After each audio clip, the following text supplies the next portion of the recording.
की क्लास में हम बात करने वाले हैं cost centre breakup, ledgers and groups के बारे में, और दूसरा टॉपिक रहेगा हमारा आउटस्टैंडिंग रिसीवेबल्स एंड पेबल्स। तो पहले मैं आपको बता देता हूँ कॉस्ट सेंटर ब्रेकअप, लेजर्स के बारे में और ग्रुप्स के बारे में।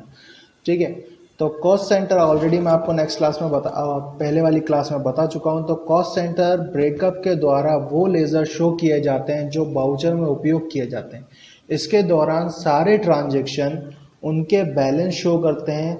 इस ऑप्शन के द्वारा कॉस्ट सेंटर डिटेल शो होती है। कहने का मतलब यह है कि अगर आप cost centre breakup, ledgers and group करते हैं तो इसके द्वारा आपको कॉस्ट सेंटर में जो भी आपने ट्रांजैक्शन किया है वो लेजर वाइज और ग्रुप वाइज आपको दिखा सकता है कि उसकी डिटेल में कितना किस कॉस्ट सेंटर के लिए खर्चा किया गया है। ठीक है, तो इस ऑप्शन को यूज़ करने के लिए आप कैसे जाओगे, तो यहाँ पे आपको मिल जाएगा टैली ERP9। ठीक है, तो यहाँ पर आपको मिल जाएगा गेटवे ऑफ टैली। तो गेटवे ऑफ टैली पे आपको जाना है, गेटवे ऑफ टैली, और यहाँ पर आपको नेक्स्ट ऑप्शन मिलेगा डिस्प्ले। तो यहाँ पे आप डिस्प्ले पे चले जाओगे। डिस्प्ले पे जाने के बाद आपको जाना है स्टेटमेंट ऑफ अकाउंट्स में। स्टेटमेंट ऑफ अकाउंट्स में यहाँ मिल जाएगा आपको कॉस्ट सेंटर, और कॉस्ट सेंटर पे आप एंटर करेंगे तो कॉस्ट सेंटर पे आपको मिल जाएगा कॉस्ट सेंटर ब्रेकअप। ठीक है, तो कॉस्ट सेंटर ब्रेकअप में चले जाएंगे सबसे पहले हम। तो यहाँ पे आपको दिखा हुआ है, आ रहा है भोपाल, इंदौर, सीहोर। ये मैंने आपको कॉस्ट सेंटर बना के बताया था पिछली क्लास में, और मैंने यहाँ पे एंटर किया। तो ये खर्चा किया गया इनडायरेक्ट एक्सपेंसेस, ट्रांसपोर्ट चार्जेस, अप्रैल में इतना खर्चा गया किस वाउचर से, पेमेंट वाउचर। जैसे कि मैंने आपको बताया कि कॉस्ट सेंटर ब्रेकअप से होता क्या है, वो आपको कॉस्ट सेंटर के अकॉर्डिंग डिटेल बताने लगता है। कैसे, जैसे मैंने भोपाल पे एंटर किया तो यहाँ पे बता रहा है कि इनडायरेक्ट एक्सपेंसेस हुआ, यानी खर्चा किया है। कितना खर्चा किया, तो यहाँ पे ट्रांसपोर्ट चार्जेस का खर्चा किया है। ठीक है, उसके बाद यदि अगर मैं सीहोर की बात करूँ तो इसका परसेंटेज मैंने ज़्यादा रखा था, तो यहाँ पे ज़्यादा खर्चा हुआ है। ठीक है, तो ये तो हो गया कि भाई कॉस्ट सेंटर ब्रेकअप से आप क्या कर सकते हो कि डिटेल देख सकते हो। अब लेजर वाइज और ग्रुप वाइज बात कर लेते हैं। तो लेजर वाइज हम कैसे करेंगे वो मैं आपको बता देता हूँ, लेजर एंड ग्रुप ब्रेकअप कैसे होता है। ठीक है, तो लेजर और ग्रुप ब्रेकअप का मतलब है, ledger and group breakup option के द्वारा हम लेजर एंड ग्रुप ऑप्शन का ब्रेकअप कर सकते हैं।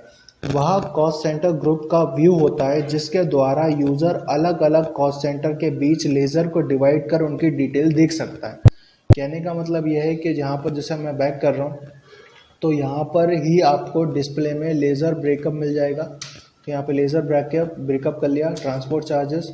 अब यहाँ पर आप देख रहे हो कि भोपाल का कॉस्ट सेंटर भी दिखा रहा है, और इंदौर का कॉस्ट सेंटर भी दिखा रहा है, और सीहोर का कॉस्ट सेंटर भी दिखा रहा है। तो ये क्या कर रहा है कि एक ही लेज़र को तीनों के लिए डिवाइड करके दिखा रहा है। ठीक है, तो ये लेज़र वाइज दिखा रहा है। ठीक है, तो इसको हम बोलेंगे कि भाई ये दिखा तो रहा है, लेकिन कैसे दिखा रहा है, लेज़र वाइज। कैसे, तीनों कॉस्ट सेंटर में डिवाइड करके। और जैसे अगर मैं आप यहाँ से देखें तो दूसरा आपको मिलेगा यहाँ से ग्रुप ब्रेकअप। तो ग्रुप ब्रेकअप में आप जाओगे तो यहाँ पे आपको direct expenses, direct income, expenses. तो यहाँ पे मैंने एक्सपेंसेस किए हुए हैं इनडायरेक्ट, तो मैं इस पे चला जाता हूँ। तो एंटर किया मैंने इनडायरेक्ट एक्सपेंसेस पे, तो उस ग्रुप में आपको दिखा देगा। सिंपली अगर मैं कोई डायरेक्ट एक्सपेंसेस करता तो डायरेक्ट एक्सपेंसेस दिखा देता, अगर मैं सेल्स अकाउंट से कुछ करता तो सेल्स अकाउंट पे दिखा रहा है। जैसे मैंने सेल्स अकाउंट से किया है तो ये सेल्स अकाउंट ग्रुप से दिखा रहा है। ठीक है, तो यहाँ पर ये इस तरीके से आपको दिखाएगा। अब इसका फ़ायदा क्या है कि आपको डिटेल मिल रही है कॉस्ट सेंटर की, किसके अकॉर्डिंग, कॉस्ट सेंटर के अकॉर्डिंग भी मिल रही है, और लेज़र ब्रेकअप के अकॉर्डिंग भी मिल रही है, और ग्रुप ब्रेकअप के अकॉर्डिंग भी मिल रही है।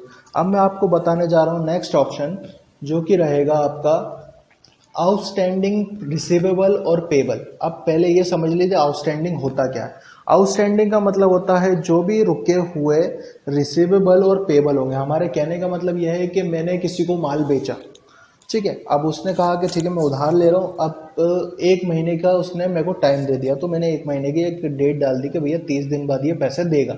तो आउटस्टैंडिंग का मतलब होता है कि मेरा पैसा जो रुका हुआ है, या फिर मैंने किसी का पैसा रोक के रखा हुआ है। तो अब मैं कितना रोक सकता हूँ वो मेरे ऊपर डिपेंड करता है, और सामने वाले के ऊपर डिपेंड करता है कि 30 डेज का टाइम दे या 60 डेज का टाइम दे।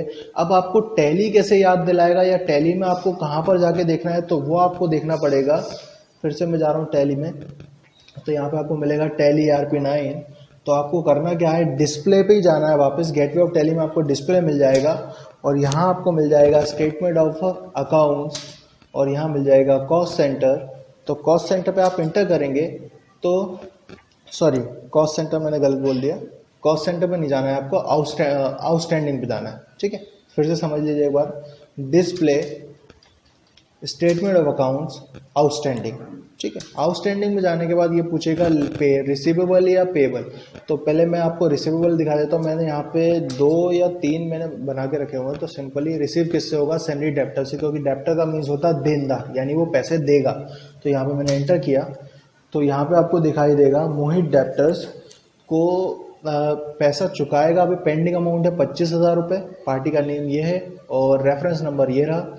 ठीक है, अब वो पैसा कब चुकाएगा, 1 मई को, यानी मैंने इसकी एंट्री करी थी 1 अप्रैल 2020 को, तो वो पैसा चुकाएगा 1 मई को, यानी कि 30 दिन अभी उसके पास है। ठीक है, और इसी तरीके से रोहित का भी है, 30 डेज का टाइम दिया। अगर मैं किसी को 2 महीने का टाइम दे देता तो ये जून में चला जाता। ठीक है, क्योंकि एंट्री मैंने अप्रैल में की है। उसके बाद अगर आप यदि पेबल से देखोगे तो यहाँ पे पेबल भी दिखा देगा। तो पेबल मतलब कि लेनदार, यानी कि सैलरी क्रेडिटर, क्रेडिटर को आप पे करोगे।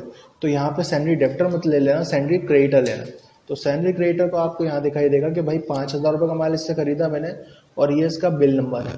ठीक है, और ये इसका बिल नंबर है। तो यदि मैं 5,000 रुपये 1 महीने में दूंगा तो ठीक है, वो मेरे को याद दिला रहा है। ठीक है, और लोकेश के भी मेरे को 6,000 रुपये देना है, वो भी 1 महीने में देने, क्योंकि मैंने 1 अप्रैल को ही इनकी एंट्री करी है। तो ये होते हैं आउटस्टैंडिंग, पेबल्स और रिसीवेबल। ठीक है, तो कभी ये कंफ्यूजन मत रखना। आउटस्टैंडिंग का मतलब होता है जो अभी रुका हुआ हो। ठीक है, यानी कि रुकी हुई है, पेंडिंग है, तो उसको आउटस्टैंडिंग बोला जाता है। तो आउटस्टैंडिंग, पेबल और रिसीवेबल ये होता है। और कॉस्ट सेंटर, ब्रेकअप, लेजर्स और ग्रुप का मतलब ये होता है। नेक्स्ट क्लास में मैं आपको आगे बताऊंगा। ओके।